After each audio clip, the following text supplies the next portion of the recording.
अस्सलाम वालेकुम नाजरीन, नेशनल और इंटरनेशनल खबरों में आपका खैर मकदम है। मैं हूं अर्शिया शेख। नजर डालते हैं आज की अहम खबरों पर। बिहार में आइंदा साल होने वाले असेंबली इंतखाबात के पेश नज़र सियासी पार्टियां अपने अपने तौर पर तैयारियों में मसरूफ है। इंतखाबी तैयारियों के पेश नज़र बिहार असेंबली के अपोजिशन लीडर्स और साबिक नायब वज़ीर-ए-आला बिहार तेजस्वी यादव अभी बिहार के दौरे पर है। इतवार को सोपुल पहुंचे तेजस्वी यादव ने बिहार के वज़ीर-ए-आला नीतीश कुमार और उनकी हुकूमत पर जमकर हमला बोला है।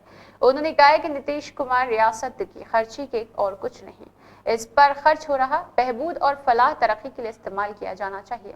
तेजस्वी यादव का कहना था कि उनकी हुकूमत की स्कीमों का ऐलान करने से पहले जमीनी सतह पर उनकी सतह का मुताला कर लेना बेहतर रहेगा, खास तौर पर सरकारी नौकरी के हवाले से किए गए वादे को पूरा किया।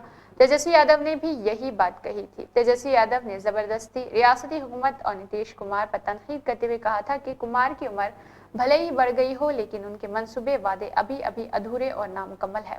आए दिन बेशुमार पुल गिरते रहते हैं, इम्तिहानात के पर्चे लीक होते हैं, किसी भी बदनवानी के खिलाफ आज तक कोई तफ्तीश नहीं की गई है। अपनी बेबाक अंदाज गुफ्तगू के लिए मशहूर AIMIM लीडर असदुद्दीन ओवैसी ने बांग्लादेश में हिंदुओं पर हो रहे मजालिम के हवाले से हुकूमत को तनकीद का निशाना बना दिया है। उन्होंने कहा है कि बांग्लादेश में अक़लियतों पर हो रहे मजालिम के हवाले से मैंने पार्लियामेंट में आवाज उठाई है। साथ ही उन्होंने इल्जाम लगाया है कि हिंदुस्तान बांग्लादेश को $55 बिलियन की माली इमदाद भी कर रहा और बिजली भी फराहम कर रहा, लेकिन उन तमाम के बावजूद भी बांग्लादेश में अक़लियतों पर हो रहे जुल्म रुकने का नाम नहीं लेते। ओवैसी ने बांग्लादेश के साबिक वज़ीर आज़म शेख हसीना पर सवाल उठाते हुए कहा है कि वह हिंदुस्तान में बैठकर बयान क्यों दे रही है। उन्होंने ये भी कहा है कि मोदी हुकूमत को तय करना चाहिए कि क्या वो उन बयानों को अहमियत दे रही है या नहीं, और बांग्लादेश में अक़लियतों पर हो रहे मजालिम को कंट्रोल कैसे किया जाना चाहिए। असदुद्दीन ओवैसी ने बांग्लादेश की अक़लियती तबके के साथ साथ हिंदुस्तान में रह रहे अक़लियती तबके के हवाले से भी तशवीश का इजहार किया। उन्होंने कहा है कि बांग्लादेश के नाम पर हिंदुस्तान में मुस्लिम तबके के खिलाफ नफरत फैलाई गई है। ये सरासर गलत है कि वहां पर हो रहे मजालिम और नाइंसाफी का बदला यहाँ के मुसलमानों से लिया जाए। साथ ही उन्होंने वाज़ेह लफ्जों में ये बात कही है कि मजहब और कौम के नाम पर इस तरह की नफरत फैलाना न सिर्फ गलत है बल्कि मुल्क की इत्तेहाद सालमियत के लिए भी खतरनाक है। हिंदुस्तान बांग्लादेश में अक़लियतों पर हो रहे मजालिम के अलावा ऐसी भी किसी भी तरह से नहीं करना चाहिए, लेकिन किसी को इससे गाने के लिए जबरदस्ती मजबूर नहीं किया जा सकता है, लेकिन जबरदस्ती मजबूर किए जाने को वो किसी सूरत में कबूल नहीं कर सकते। पंजाब की खनवरी बॉर्डर पर हालात बिल्कुल कशीदा है, जहां किसान रहनुमा जगजीत सिंह डेलवाल 20 दिन से मुसलसल भूख हड़ताल पर है। उनकी हालत तशवीशनाक होने के बावजूद वो अपनी जदोजहद जारी रखे हुए हैं। खनवरी बॉर्डर पर उनसे मुलाकात के लिए मशहूर पहलवान और जोलाना से MLA विनेश फोगाट अपने शौहर सोमबीर राठी के हमराह पहुंचे हैं। विनेश फोगाट ने मीडिया से बात करते हुए कहा है कि जगजीत निहायत मजबूत इरादों वाले किसान रहनुमा है, जो अपनी सेहत और जिंदगी की परवाह किए बगैर किसानों के मुस्तकबिल के लिए लड़ रहे। उन्होंने कहा, ये बड़ी बात है कि एक शख्स जो कैंसर का मरीज है, अपनी बीवी को खो चुका है, वो हमारी भलाई के लिए भूख हड़ताल पर है। हुकूमत को उनकी हालत पर तवज्जो देनी चाहिए। इस मौके पर पंजाब की DGP ग्रोवा यादव और मरकजी वज़रात दाखिला के डायरेक्टर मनीक मिश्रा ने भी यही बात कही है। इसके अलावा DGP ने मजीद कहा है कि एहतजाजी मुकाम पर एम्बुलेंस और दीगर तिबी सहूलियात फराहम की गई है। पंजाब हुकूमत और इंतजामिया किसानों से मुसलसल राब्ते में है और रियासती हुकूमत मरकज के साथ खड़ी रहेगी। मरकजी वज़रात दाखिला के डायरेक्टर मयंक मिश्रा ने कहा है कि वह सुप्रीम कोर्ट के हुक्म पर डेलवाल की शिकायत सुने और उनके मुतालबात का जायजा लेने आए। उन्होंने यकीन दिलाया है कि हुकूमत किसानों के मसाइल के लिए हल करने के इक़दामात करेगी। मशरिक़ी वस्ता में जारी बदअमनी का असर अब दुनिया की तमाम ममालिक में ज़ाहिर होने लगा है। आइंदा कुछ दिनों में हिंदुस्तान पर भी इसका असर पड़ सकता है। दरअसल रूस और ईरान पर यूरोपीय यूनियन की पाबंदी की वजह से खाम तेल की सप्लाई लाइनअप कमजोर पड़ने लगी है, जिसकी वजह से बैनुल-अक़वामी बाजार में तेल की कमी हो सकती है। मज़कूरा बाला खदशात के पेश नज़र ही गुज़िश्ता 5 रोज़ में खाम तेल की कीमत में 6% का इजाफा हुआ, जो गुज़िश्ता 3 हफ्तों की आला सतह पर है। अगर यही सूरत हाल आइंदा कुछ दिनों तक बरकरार रही और बैनुल-अक़वामी बाजार में खाम तेल की कीमत में कमी नहीं आई, तो हिंदुस्तान में भी पेट्रोल डीजल महंगे हो सकते हैं, जिसकी वजह से आवाम को एक बार फिर महंगाई का सामना करना पड़ेगा। अमेरिकी शरह सूद पर तखफीफ में खाम तेल की कीमत में इजाफे की एक वजह रही है। US फेडरल रिजर्व की जानिब से आलमी ईंधन के तौर पर खाम तेल की मांग को मुसलसल फरोग दिया गया है। बाजार की माहिरीन का ख्याल है कि खाम तेल की कीमत में मजीद इजाफे का इम्कान रहेगा। अमेरिका भी ऐसे कई इक़दामात पर गौर कर रहा। उन तमाम तरजीहात की बुनियाद पर यह कहा जा सकता है कि बैनुल-अक़वामी बाजार में तेल की कीमतों में मजीद इजाफे का इम्कान है। شام کا مستقبل اس وقت مشرق وسطی کی سیاست کا مرکز بنا ہوا ہے۔ جب سے مزاحمتی گروہوں نے بشار الاسد حکومت کا تختہ پلٹا اور ملک کو اپنے کنٹرول میں لیا، اکثر لوگوں کا ماننا ہے کہ شام میں جو کچھ ہو رہا وہ شامی حکومت کے بڑے پیمانے پر خاتمے کے سوا کچھ نہیں، جس کی نمائندگی اس کے افواج کرتی ہے، جیسے وہ شامی خیر اور شامی عرب فوج کہتے ہیں۔ ہم دیکھتے ہیں کہ حکومت کے مخالف گروہوں کی قیادت حیات یعنی تحریر الشام سابقۃ النصرہ فرنٹ کر رہی، جس کو اقوام متحدہ کی سلامتی کونسل دہشت گردوں کی فہرست میں شامل کر چکی ہے۔ اس پورے منظر نامے میں سب سے اہم سوال یہ ہے کہ یہ دھڑے اسد کی افواج حتیٰ کہ اس کے روسی اتحادی کی طرف سے کسی بھی طرح کی مزاحمت کے بغیر کسی اتنی تیزی سے آگے بڑھ رہی، کیسے ایک کے بعد ایک شہر کو کنٹرول کرنے میں کامیاب رہی، یہ سوچنے والی بات ہے۔ میرا خیال ہے کہ شام میں جس منظر نامے کا سامنا کر رہے، اس کا تعلق حکومت مخالف دھڑوں کی طاقت یا اسدی قوتوں کی کمزوری سے نہیں ہے۔ اس میں کوئی دو رائے نہیں ہے کہ مشرق وسطی کا بحران تاریخ ایک پیچیدہ، کثیر الجہدی اور طویل تنازع سے بھرا ہوا ہے۔ شام میں اسد حکومت کے رد عمل سے ماہرین حیران ہیں کہ کیسے اسد حکومت نے بغیر کسی مزاحمت کے شام کو حکومت مخالف دھڑوں کے حوالے کر دیا تھا، سیاسی طاقت کے توازن کو ایک بار پھر متزلزل کر دیا ہے۔ بشار الاسد کی حکومت ایران اور روس کے قریبی تعلقات پر انحصار کرتی ہے۔ دوسری طرف امریکہ اور یورپی ممالک بظاہر شام میں جمہوری حکومت کے قیام کے حامی ہیں، لیکن ان کے مفادات بھی ہمیشہ سے تنازعات کا باعث بن چکے ہیں۔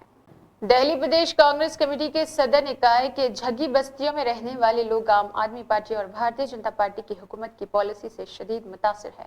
انہوں نے الزام لگایا ہے کہ دونوں پارٹیاں غریبوں کی مشکلات کو حل کرنے کے بجائے صرف انتخابات کے دوران جھوٹے وعدے کرتی ہے۔ یادو نے کہا ہے کہ کانگریس کی 15 سالہ دور حکومت میں جھگی بستیوں کے لوگوں کے لیے جہاں جھگی وہیں مکان کی پالیسی کے تحت مکانات بنائے گئے اور ان کے رہائشی حالات کو بہتر کرنے کے اقدامات بھی کیے گئے تھے۔ دیویندر نے مزید کہا ہے کہ جھگی بستیوں کی حالت بدتر ہے، گندگی، کوڑے کے ڈھیر، ٹوٹی ہوئی گلیاں، نکاسی آب کے ناقص انتظامات اور لوگوں کی زندگی کی مشکلات ہمیں بیان کرتے ہیں۔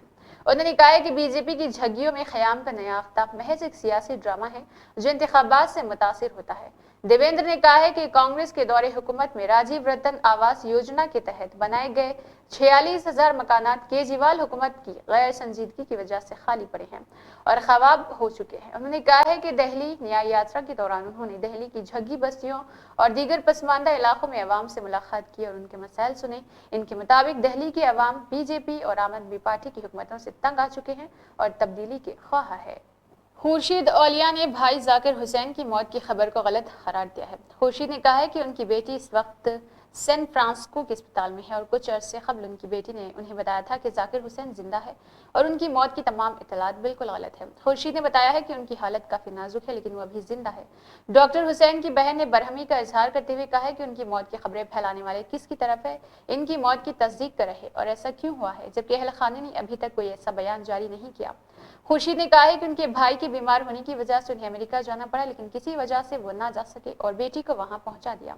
خورشید نے کہا ہے کہ زیادہ کام، ادھر ادھر بھاگنا، تھکاوٹ، آرام کی کمی، خوراک پر توجہ نہ دینے کی وجہ سے ذاکر کا دل اور جگر بری طرح متاثر ہوا ہے۔ خورشید نے لوگوں اور میڈیا سے اپیل کی ہے کہ وہ اس طرح کی موت کی خبر نہ پھیلائے۔ ذاکر حسین مشہور طلبہ ساز اللہ رکھا خان کے بیٹے ہیں۔ ڈاکٹر ذاکر حسین 7 سال کی عمر میں طلبہ اور سیکھنا شروع کیا تھا۔ 12 سال کی عمر میں ملک بھر کا سفر کرتے ہوئے فارم کرنا شروع کیا ہے۔ حکومت ہند نے ذاکر حسین کو 1988 میں پدم شری، 2002 میں پدم بھوشن اور سال 2023 میں پدم بھوشن جیسے اعلیٰ ترین اعزازات سے نوازا ہے۔ ذاکر حسین کو 1990 میں موسیقی کے لیے سنگیت ناٹک اکیڈمی کی طرف سے نوازا گیا تھا۔ استاد ذاکر حسین کو اپنے کیریئر میں 7 بار گریمی ایوارڈ کے لیے نامزد بھی کیا گیا ہے۔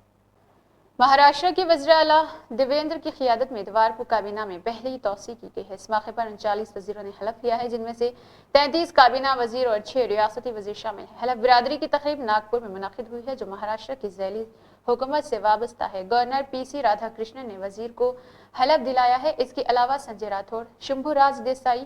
یہ تقریب ریاستی اسمبلی کے 16 سے 21 دسمبر تک جاری رہنے والی سردیوں کے اجلاس سے قبل منعقد کی گئی تھی۔ نئی کابینہ کی تشکیل کے بعد مہاراشٹر کی سیاست میں توازن قائم رکھنے کی کوشش کی گئی ہے۔ اس کے علاوہ آخری بار 1991 میں اس شہر میں نائک حکومت کی جانب سے کابینہ کی توسیع کی گئی تھی۔ जो तीनों इत्तेहादी जमातों बीजेपी, शिंदे ग्रुप्स की शिव सेना और अजित पवार की एनसीपी के दरमियान ताकत की तकसीम को जाहिर करती है। ये तोसी 2.5 साल फॉर्मूले पर मबनी है, जिसके तहत वज़रातों की शराकत दारी के लिए तमाम इत्तेहादियों को यकसा मौके देने की हिकमत अमली अपनाई गई है। वाज़ेह है कि महाराष्ट्र में काबीना की कुल तादाद आईनी तौर पर 43 अराकीन से तजावुज़ नहीं कर सकती, जैसे कि तोसी काबीना में मजीद एक नशिस्त बाकी है, जिस पर आइंदा फैसला किया जाएगा। सीनियर एनसीपी रहनुमा छगन के हामियों ने महाराष्ट्र हुकूमत की काबीना में उनकी जगह न दिए जाने पर हंगामा किया है। भजल के हामियों ने नासिक में एनसीपी दफ्तर के बाहर टायर जलाए हैं। इतवार को वज़ीर देवेंद्र काबीना के वज़रा ने हलफ लिया है। नई महायुति हुकूमत में 39 वजीर बनाए गए हैं। इनमें बीजेपी के कोटे से 19 वजीर बना दिए गए हैं। शिवसेना शिंदे ग्रुप के कोटे से 11 वजीर बनाए गए हैं, जबकि एनसीपी अजित पवार के कोटे से 9 वजीर बना दिए गए हैं। दूसरी तरफ जब रियासत के नायब वज़ीर और एनसीपी सरबराह अजित पवार छगन को काबीना में जगह न देने के बारे में सवाल किया गया तो उन्होंने कुछ कहने से इनकार कर दिया है। तहम अजित पवार ने वाज़ेह किया है कि उनकी पार्टी तमाम एमएलए जिन्हों पर बनाया गया है वह सिर्फ 2.5 साल तक हुकूमत कर रहे। इसके अलावा महाराष्ट्र में असेंबली इंतखाबात के नताइज का ऐलान 23 नवंबर को हुआ था। महायुति इत्तेहाद ने रियासत की 288 में से 230 सीटों पर जबरदस्त कामयाबी हासिल की थी। जयपुर के गोपालपुरा इलाके में एक कोचिंग इंस्टीट्यूट में जहरीली गैस फैलने से 12 तालिबात बेहोश हो गए हैं। 7 तालिबात को सुमानी अस्पताल में दाखिल कर दिया गया है, जिनमें से 2 की हालत तशवीशनाक है और वो आईसीयू में है। महेश नगर पुलिस स्टेशन की एसएचओ कविता शर्मा के मुताबिक कोचिंग में गैस का कोई जरिया नहीं है। वाकई की तफ्तीश जारी है। दरअसल जयपुर के अतक्कर कोचिंग इलाके में जहरीली गैस फैलने से तकरीबन 12 तालिबे इल्म बेहोश हो गए हैं। उन्हें बेहोशी की हालत में अस्पताल में दाखिल कर दिया गया। मौसूला इत्तलात के मुताबिक पीछे नाले से जहरीली गैस फैलने की खबर सामने आई है। 7 तालिबे इल्मों को सुमानी अस्पताल में दाखिल कर दिया गया, जहां डॉक्टरों ने बताया है कि 2 तालिबे इल्म आईसीयू में हैं। 5 तालिबात को मंसूरू के मेट्रो अस्पताल ले जाया गया है, जहां उनका इलाज चल रहा। वहां पर तमाम तलबा की हालत काफी खतरे से बाहर बताई गई है। शायद खबर के मुताबिक महेश नगर पुलिस स्टेशन के एसएचओ कविता शर्मा ने बताया है कि कोचिंग की तमाम खिड़कियां बंद थी, क्लास के दरवाजे भी बंद थे। कोचिंग सेंटर में जहरीली गैस का कोई सामान नहीं और न ही गैस की पाइपलाइन है। ऐसे में ये तेज बू कैसे आई, इसकी तहकीकात की गई है।